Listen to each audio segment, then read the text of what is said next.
thank you for being on the first of the series of the New Horse Owners Seminar, New Horse Owners Workshop.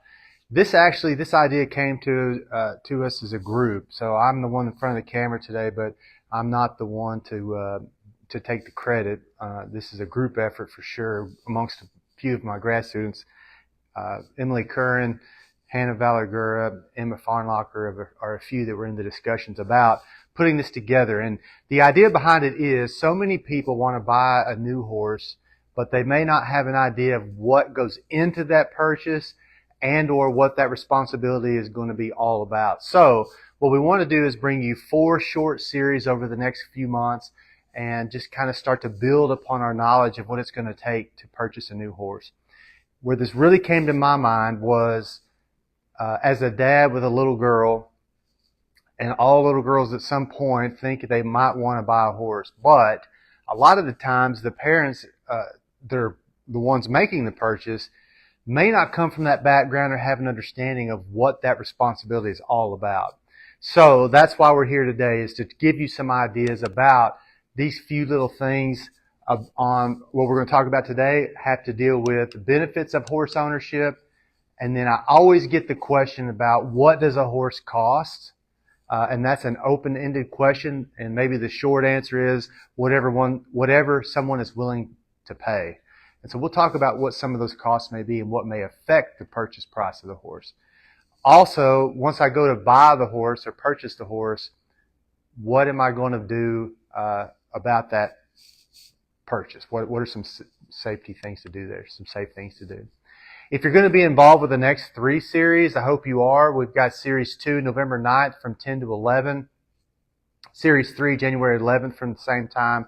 And Series 4 will be in February. And you can see from the flyer what the topics are going to be. And I hope that you'll not only be a part of that, but maybe pass that along and come join us on those times to kind of build upon what we're going to talk about today. Like I said, the benefits of horse ownership. And what we're trying to do is give you some idea of once you buy the horse, what is that cost going to be in Series 2.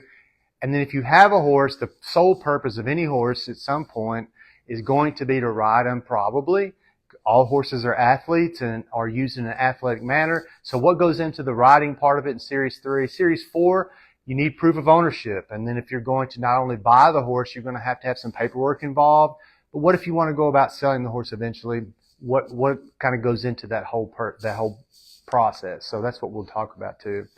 If you want more entertainment and education, we've got so many different resources for the viewer now that you can get straight off of Instagram, YouTube, even podcasts on Apple, Spotify, Facebook now. Of course, you're on Facebook, but you may be able to find some things that you're interested in from a plethora of opportunities, from training to just fun videos, short videos that we're doing. We're in the middle of a sales and marketing class right now where we're marketing our yearlings.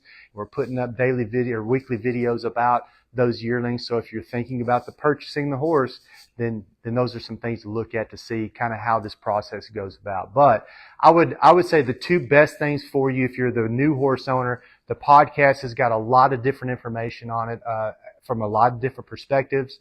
Plus the YouTube series has also got a lot about just general practices and handling and management of horses that may be of benefit to you. So please feel free to partake in any of those things.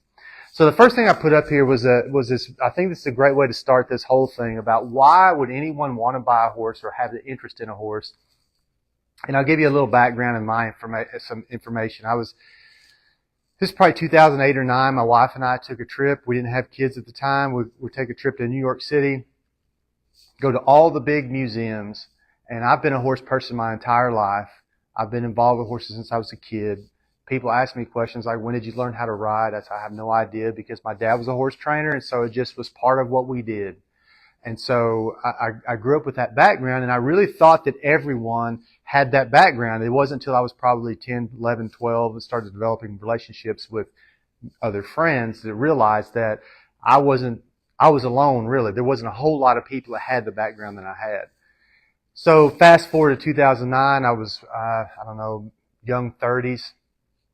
And I was in this museum in New York City. I can't remember which one it was, but it was one of the bigger ones. And I was walking around and I found this rock. And this rock, if you can tell, it has a cutout, this carving in the shape of a horse. And I don't remember the exact details of the placard and what it said, how many hundreds of thousands of years old it was thought this was ancient piece of art, really.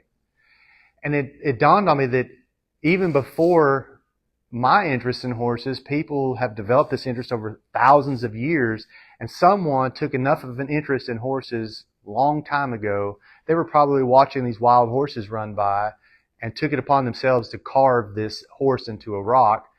And I thought that was really interesting because I've always had an interest in horses. I've always wanted to be a part of the horse industry.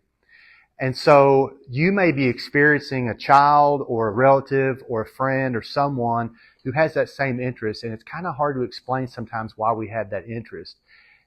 But it's been around forever. Horse people say it's kind of in your blood, right? So why does anyone want a horse? This is some of the reasons that I kind of thought about as I went and put this together this past week or two. And there's probably more than that. But really what it boils down to is Winston Churchill's accredited with this. I think there's other people that have said it too. But this saying there's something about the outside of a horse that's good for the inside of a man is something that horse people can relate to. And if you're one of those people, you know exactly what Winston Churchill was talking about. If it's not in your blood, you kind of wonder why. But there is something good about a horse that makes horse people feel good about themselves or makes them feel that they have a purpose or whatever that may be. So there's so many things. Enjoyment, and this is probably the biggest one, especially if you are a parent and your child wants to buy a horse. Probably more than anything is from an enjoyment standpoint. They think it looks fun, want to be involved with that, and it's fun. And I would say that's true. I think that it is fun to some degree. There's some other responsibilities that go with that we'll discuss, but enjoyment's one of them. I would think if I was a parent that with a horse-loving kid and was thinking about getting into the horse business, I would use this as a way for family participation. I see so many times when I'm at horse shows that the kid is a diehard horse person and dad's wearing shorts carrying a grooming bucket. They're still staying involved. My mother and my family was the main bander and the horse cleaner. That's what she enjoyed. She didn't want to show. So there's something for everyone, and it's a way that we can spend time with our kids in a family setting. And so it's a great outlet for that as well. Some people like the competition aspect. That was me. That's the part that I enjoy. I don't get a personal enjoyment necessarily. I get enjoyment from the building of objectives and seeing those objectives through into a competition setting. So that's one. If you don't think it's a physical fitness way to be physically fit, that's probably because you don't ride enough, but you're using muscles and parts of your body that you never knew you had when you're riding a horse. So it's a great form of physical fitness. We could spend 2 days on the discussion of emotional outlet for disabled people, whether that's physical disablement or an impairment, a mental impairment or a disability in that regard. There's so many ways that horses have touched people in a way that has made their quality of life better on many fronts. Responsibility for children. I can remember the very first responsibility that my parents gave me, my dad, was that I was the one that, I don't know, I was 5 or 6. I had to go out to the barn and turn lights off at night, which anyone who's had that responsibility knows that going out when the lights are on is an easy job, but when you flip the lights off, going back to the house is more difficult. And so it gave me some responsibility. Those were things that I had to do. Life skill development, I'll touch on here in just a little bit. Stress relief, I'll touch on that as well. I got into this whole plethora of ideas just a few years ago, 10 years ago probably, when I started thinking about how we have so much out there for people who are like hippotherapy and just working with horses to improve mental and physical ability. But what about the average guy who just needs to be de-stressed from his life at the bank, his daily life? Can we use horses to stress relief? And I thought about that, and I thought, from my personal standpoint, I get a lot of stress relief from sitting around cleaning stalls. It's just this mind-numbing practice that requires nothing but me and the pitchfork and the barn's quiet, and that's a stress relief for me. So we'll talk about some of that as well. So here's again a number of different things that we've produced in our program. This is a great podcast if you want to just kind of get an idea of some personal input from a great lady named Leslie Figueredo, who deals with counseling and the use of horses, a very interesting topic. Of course, the first couple podcasts we did were entitled The Outside of a Horse, to discuss this very topic about why horses and people kind of mesh. And then to add to that, just a couple of other things that we've done in the past was looking at, this is a Journal of Extension article here that's entitled Psychological and Physical Benefits of Interaction with Horses, that can give you a ton of input. I can forward that to you if you'd like to read that. And this one here is, to me, is a really interesting article that we did probably 15 years ago. We took a group of university students working in our labs already, and then basically did a pre-post test to find out if they can develop life skills through one semester of working with horses. And the feedback that they gave was basically yes. Life skills and working with others, communication and oral skills and abilities, confidence, patience, a number of things were developed, perceived to be developed from their perspective in just 3 months of working with horses. So a lifetime of working with horses would probably be something that would benefit us in a life skill development kind of way. This is one excerpt I pulled from that. It says, students completing semester-long equine behavior and training courses perceive positive shifts in life skills needed for successful employment. And so that's why we're here in an academic setting, is to prepare our students to move on to the next step. And so working with horses and being integrated into a horse program is definitely something that's beneficial for them.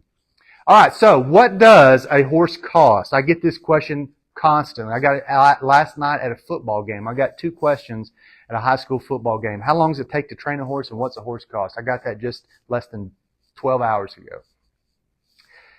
That's a very open-ended question. A horse can cost just like a car. You can buy a $500 car, and you can buy a $150,000, $250,000, $300,000 car. It depends on what you want. And the old adage of you get what you pay for is something that I would highlight if I'm thinking about buying horses and I don't really have experience in that background. That is something I would write down right now, is you get what you pay for. And I do firmly believe that. If someone is, you're interested in a horse and they say, well, he's $500, probably getting what you pay for versus, wow, that thing's $50,000. Well, probably getting what you pay for. But you also have to be realistic about where you are. You may be in the $2,000 to $8,000 range, and that's completely fine. Towards the end of this discussion, we'll talk about some ways that we can make sure that we use the best resources we have to find the best horse for the best price. So the things that go into what horses cost and why they may be variable from $500 to $50,000 has to do with a number of things. Age, of course, a young horse in that prime range. A horse in his prime is going to be in that age range of 5 to 12. That's kind of that ballpark place where the horse has had enough life experience, has had enough training or time for training, and show experiences that's going to be their prime without having some arthritic effect or things that come with age maybe later on, that 15 to 20 year range. So age, sex, trained versus untrained. You think about training and taking a horse into a training aspect. If you send a horse to a reputable trainer, you're going to be paying in the ballpark of, depending again, these prices vary, but you should expect to pay $800 to $1,200 a month for the training process. The question I got last night was, how long does it take to train a horse? Well, if you know what you're doing, you can get a young horse off and running 6 months to a year and a half to learn some of that foundational basic stuff that they need for the rest of their training life. But that training process develops over a number of years. So we start training horses about their 2-year-old year. I would say they're what we call finished or broke, roughly in that 5 to 6 year mark. So it's a process. And even our older, what we call our aged horses, our event horses that are that 6 to 15 year range, our aged performance horses, they still need a tune-up, which is ridden 2 or 3 days a week to kind of reiterate what they know, just like we do. So many times our students, they go into statistics class and they feel really good about statistics at the end of the semester, and then they don't think about it or talk about it or do it for a year. and they've lost a lot of that. Horses aren't any different from that.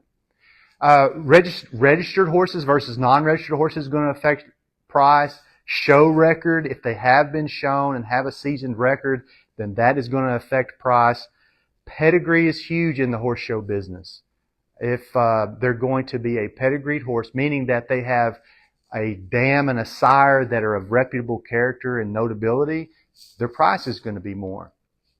So when you think about, well, you just said age and trained versus untrained, all this matters on price, but I see that a yearling, we had a yearling here that sold last year, yearling, untrained, no experience really, he's a yearling.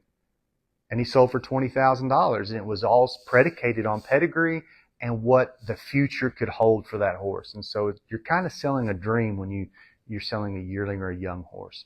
Discipline, if you talk to Western riders on average, let's just take the high end. We'll just say the high end. I'm going to buy a high end Western horse. I can expect to pay $50,000 to $60,000 for a horse like that. And you think, well, that's a lot of money. Well, think about discipline. You go to the other side and think of the Hunter Jumper, the USEF type horses. That same kind of horse that does those events is going to be in the $150,000 to $300,000 range. So it's very variable based on what the horse may do and a plethora of other things. So just consider age of the horse, sex, trained versus untrained, experiences the horses had, registered, all these things when going into buy a horse. Now, here's something I hear all the time. I hear this all the time. And I quoted it here. I think it would be a good idea to buy a 2- and 3-year-old horse for my 8-year-old daughter so that they can grow up together. I understand the rationality in that, and I understand that completely because you've got a young horse and a young kid, and it's kind of like we buy our other pets for, like a dog. We'll buy a 5-, 6-year-old little girl a new puppy, and they get to grow up together. And that's completely fine. I would say that doesn't really work well with horse in the horse world because you've got a 1,200-pound animal and a 75 to 100-pound kid that doesn't have the experience to handle that. And so you're really putting yourself in a place of uncertainty and a safety risk by doing those two things. Most 2- and 3-year-old horses have not had the experience to be docile and have a temperament that's pretty laid back and relaxed at that point. And so I would say I would venture away from that idea. And if I have a young kid, that 8 to 12 category that wants a new horse, I'm looking for the horse that's in that 8 to 15 year range. So they've had some of those experiences and potentially had the training life that has predicated and set them up for success with my young kid. So my kid, in essence, is learning from the horse, not trying to learn together. So where would I buy a horse? If I've decided I'm going to purchase one, now where do I go to buy one? So many different things that we could think about. Geographical location's huge. If I live in Texas, I don't have to go far to find the horse that we've just have talked about. I can think about the factors we've discussed, and I can find that horse pretty quick. Florida, Texas, California, our big horse states shouldn't be a problem. Mississippi may be a little bit more of a challenge, or Alabama or Tennessee, some of those places where maybe our stock type horses aren't as huge as in Texas. Texas is kind of the horse mecca. So geographical location is going to play into that. Thankfully, with internet, just like you're using today, you don't have to be in a geographical location to find the horse you want, but you may have to travel to go see them in person. You may be inhibited by price point. Price point may play a factor in that. Are you new to horses? And if you are one of those people that's new to horses, the intent of this discussion is definitely not to discourage you from purchasing, but it is to give you a good foundation of how to make a safe choice. If you're new to horses, we'll talk about some different things we can do to kind of help ourselves get ready for that purchase. What discipline? That's going to be a big factor too. If you're in that English, if you want to go more English setting, the Northeast is kind of a better environment. Maybe the West Coast of Florida or East Coast of Florida is a better environment for that. If you're into the stock type stuff, you want to do ranch versatility type of events, Texas is your place. So it just really kind of depends on what you want to do with them too. What am I buying them for? Who am I buying them for? Again, we've kind of discussed that. If you're buying them for a young child, those are some things I would have to think about. Where would I go for that? And we'll talk about some of that too. Places to purchase. Now this is the thing. So what I'd want to find out, this is probably the number one thing if I have a young kid, I'm going to find a riding school and or a barn that deals with lessons, has lesson horses, has a program established, not only so that you can see that they have a program established, but people who've gone through these barns and have experienced the things that you want to experience can give you a review, so to speak. You can find public opinion pretty quick, pretty easy on a number of places, whether it's public forums like Facebook and social media or by word of mouth. You can figure it out pretty quick in the horse world just by talking to different people. You can find out how good of a perception a riding school or a barn has, and they can steer you in the right direction for the right horse. This is something I've heard a million times too. I've heard two people having this discussion of, hey, I'm looking to buy a horse, and the response from the person they're talking to always says, well, I've got the one for you. I would be, again, cautious about those types of things because the seller is in a position too. He's trying to get rid of, for whatever reason, could be a number of reasons, he's trying to get rid of this horse, and he finds someone who's looking for a horse. They can kind of talk their way into maybe getting you to purchase the horse. So be careful with that too. Breeders are people who've got their thumb on the pulse of the horse industry, and so they know where to find horses. Websites, auctions, those are great places. We have great opportunities now with internet and online sales sites. We use them for ourselves here. And they're a great avenue because you spread yourself out amongst multiple different areas, geographical locations, and personnel and people and horses, and so many more opportunities. It's kind of like dating. You go on a dating website, I would assume you could find a number of people versus if you stick to your hometown, you've only got this one little place. So those are good things, but definitely got some things we got to be careful about too. Now, the one that, this one's a hard one for me because I know there's a lot of rescue facilities out there doing great work. We need rescue facilities for horses that fall into that unwanted category or they've been in a welfare abuse situation and rescue facilities have taken them out of that. Just like dog and other animal facilities, these are fantastic places doing a bang-up job of taking care of horses that need it. But also have to be truthful and say that those horses need to be cautiously vetted if I'm new to the horse market. Again, going back to what I was saying before, if I don't know how to train a horse, then I don't know the background of where this horse has been. I don't know what his experiences have been. All I know is that he wound up at a rescue facility and the price point may be good. $1,000. That may be really appealing to you. But again, you've got to vet what's going on here pretty stringently to figure out if that's the right avenue or not. So my question too in here is, does reputation matter? Yes, yes, and yes. No other options here. Absolutely. If I'm talking to a barn, if I'm talking to a trainer, if I'm talking to a horse breeder, reputation absolutely, positively matters. And you will find honesty about other people's reputation if you just ask. So if you find, but it's just like any other review. If it's got 2 reviews and they're both great, maybe proceed. If you find 25 opinions, reviews, and 20 of them are good and 5 are bad, take that with a grain of salt and try to figure it out. But reputation absolutely matters. And where reputation matters is because if I'm a seller, if I'm the horse trainer and I'm selling a horse and I'm not honest about the situation, that makes a mark on my reputation. And reputable people, good people, don't want those reviews coming back to them poorly. So if you hear from a number of people that Joe is a great trainer, not only a great trainer, but a good person, and he'll do you right, then that's probably someone to maybe follow up with and try to seek out. Is there an associated cost with any of these options? Yes. So if I'm a trainer, he's the third party. He may be the third party involved in this purchase where you've got an owner, you've got a buyer, you've got a horse trainer, a dealer in the middle, basically. And he is making a monetary gain off of that and should.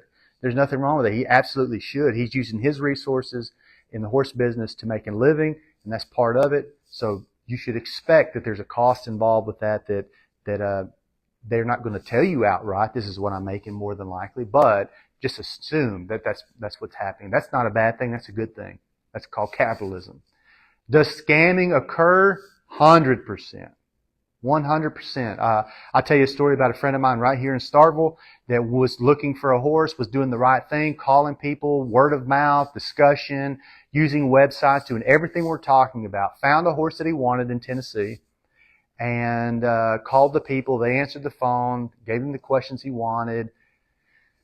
And I don't remember all the details of it, but they wound up having to be in Tennessee for another reason and called the people and said, we want to come by and see the horse. They said, no, we're not home right now. Come to find out, it was all a scam. It was just, they were just being scammed to try to get $1,000 up front on the horse to hold the horse. And so just be careful about anything like that, because it does occur. And you should think about, what red flags should I look for? Anything that kind of singles themselves out to you and makes you cautious about it, just like if you were purchasing a boat off of Craigslist or anywhere else, then definitely use your intuition about those things.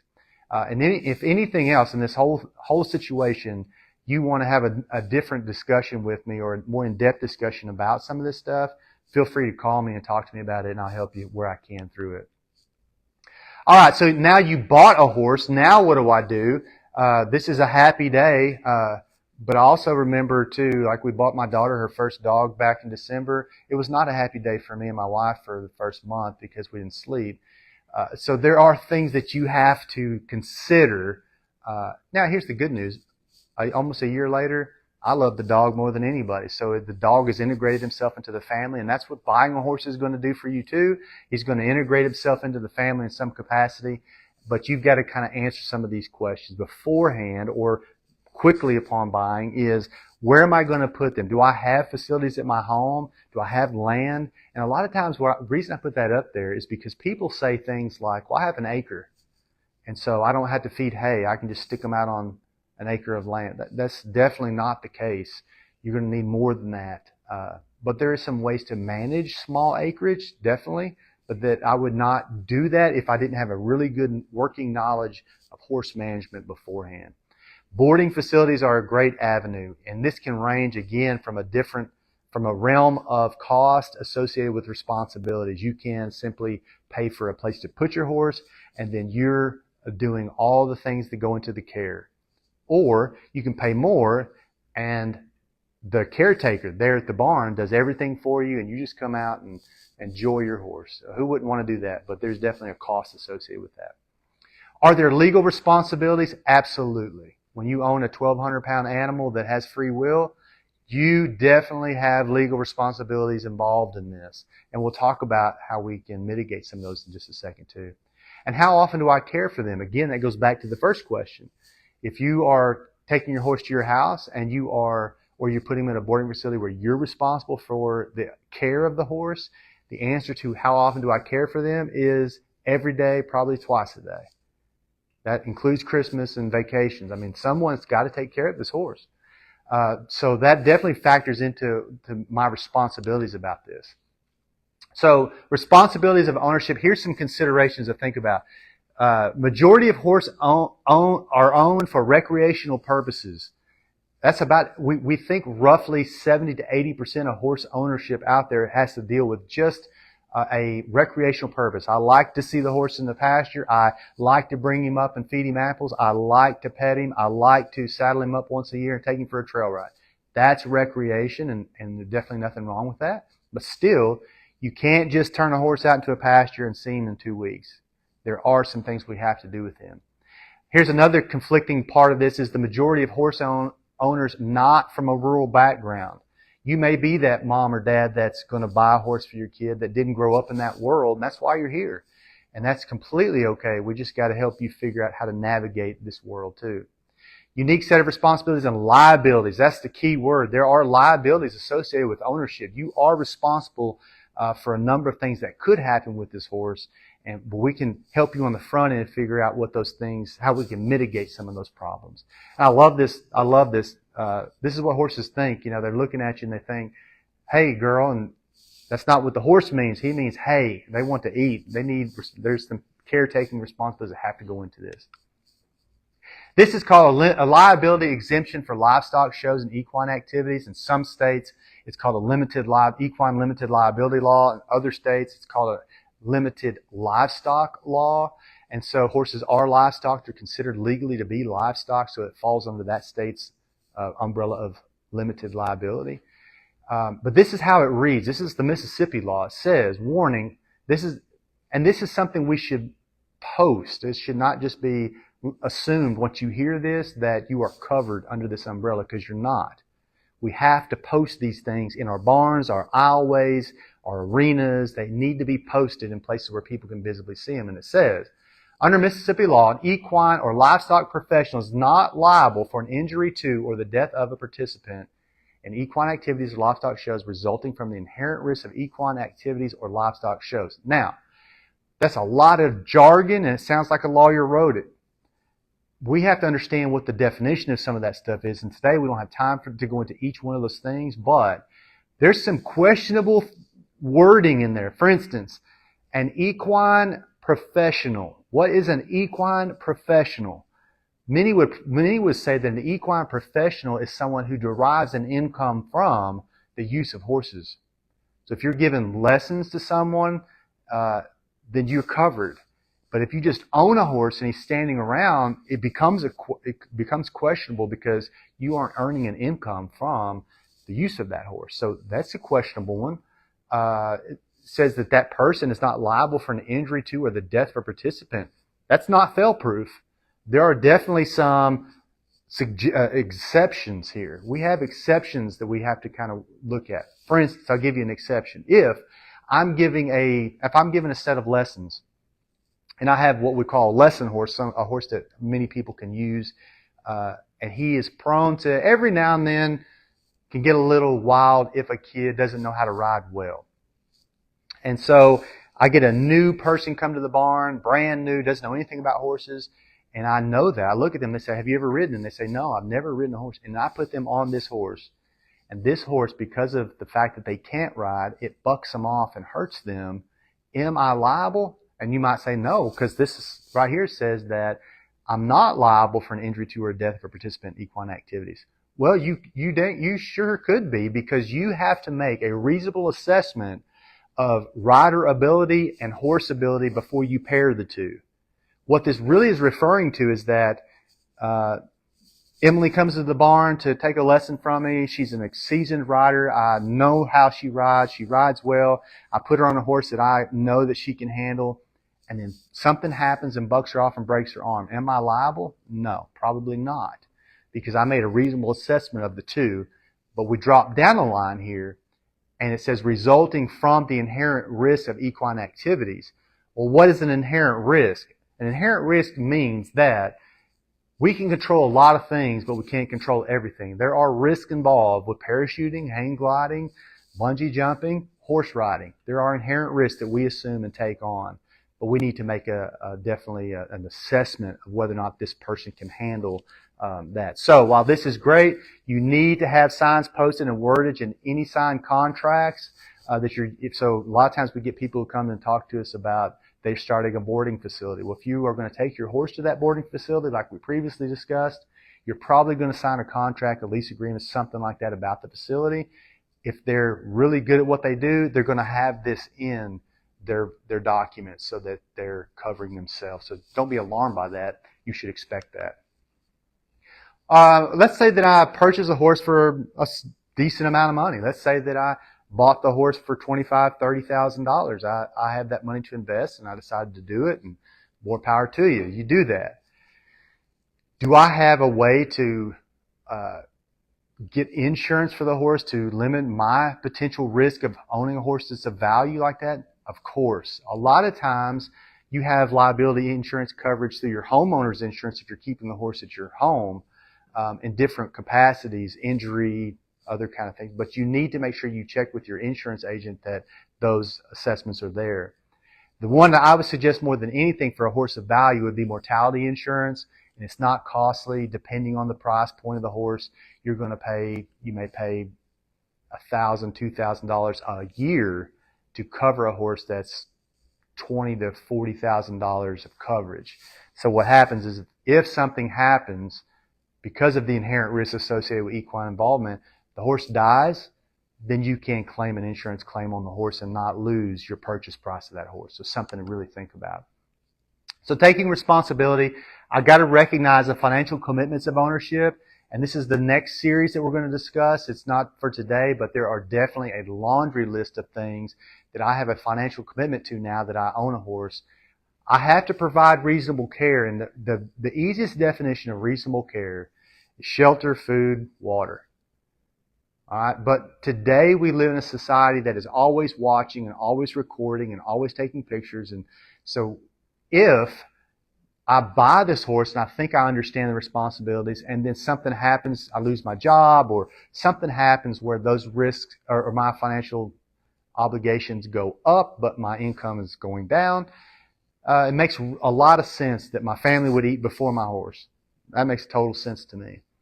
However, if the horse is standing in the pasture next to a populated road and they see a skinny horse standing out in the pasture, and they feel like you haven't provided reasonable care, again, going back to those legal responsibilities, you definitely could get a call from the sheriff. It happens all the time. All the time. And so I have to think about those kind of things. And that's another reason that Series 4 goes into how we sell horses, because you may need to get out of this if it's not something that your kid shows a desire in, or a number of other reasons. Maintain facilities and equipment. Horses are accident prone. If you haven't been around horses, let me tell you, one of the things we're going to talk about, I think it's the next series, is vet costs. You are going to experience vet costs with horse ownership. They are accident prone and always finding things to get into, and they do get injured, they get sick, they colic, they do a number of things. But we can maintain facilities and equipment in a way that prevents some of that too. We can be smart about that. We can utilize sound contracts, correct verbiage, making sure that we sign contracts that are sound, as well as utilize sound contracts if I'm providing a service to a horse interested person. This is a big one. If you're new to the horse deal, and you're going to keep the horse on your property, beforehand, visit with your neighbors about concerns that you may have with maybe their kids are coming onto your property, and where before you had horses you didn't mind that for whatever reason, but now that you do, you don't want them in there because they could get kicked or bitten or run over. A number of things. And there's also this thing called an attractive nuisance. Horses are an attractive nuisance, meaning that they attract people. People, we see it all the time here on our facilities. Students stop on the side of the road to take pictures with the horses over the fence.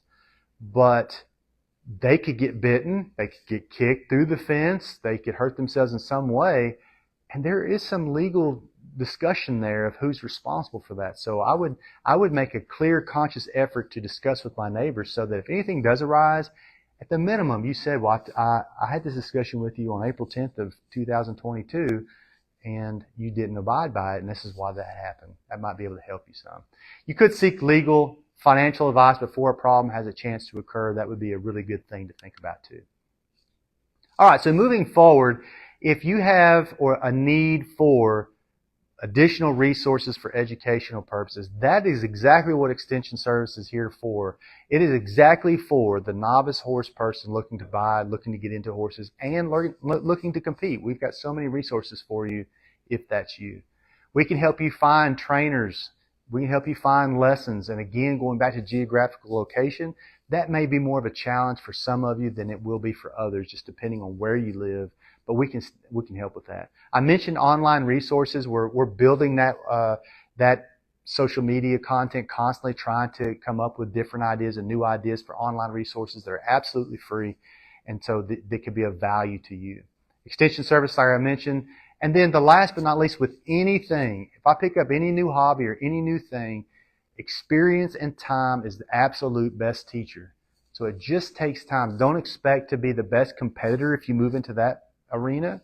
Don't expect to have everything together if you're trying to manage a horse for the first time. Don't expect to have the best experiences all the time when you're new to this, because it is a learning process and something that people have to learn over time. You might wonder, and I'm sitting here talking about that, I'm thinking, our community is moving probably away from horse trainers being young. The horse trainer community is not a young community anymore, whereas 20 years ago it was a lot of guys in their 30s doing it. Well, the way that community built, the way you became a horse trainer was you at 20 years old, 18 years old, got out of high school, you went to work for a horse trainer. It was an apprentice program. You went to work for a horse trainer and you spent 10 years working for somebody before you went out on your own. Today we don't have that as much, but what we do have is people sharing information so much. YouTube is such a great resource. The last thing I'll say about that too is you have to be very cautious about where you're pulling and extracting that information as well.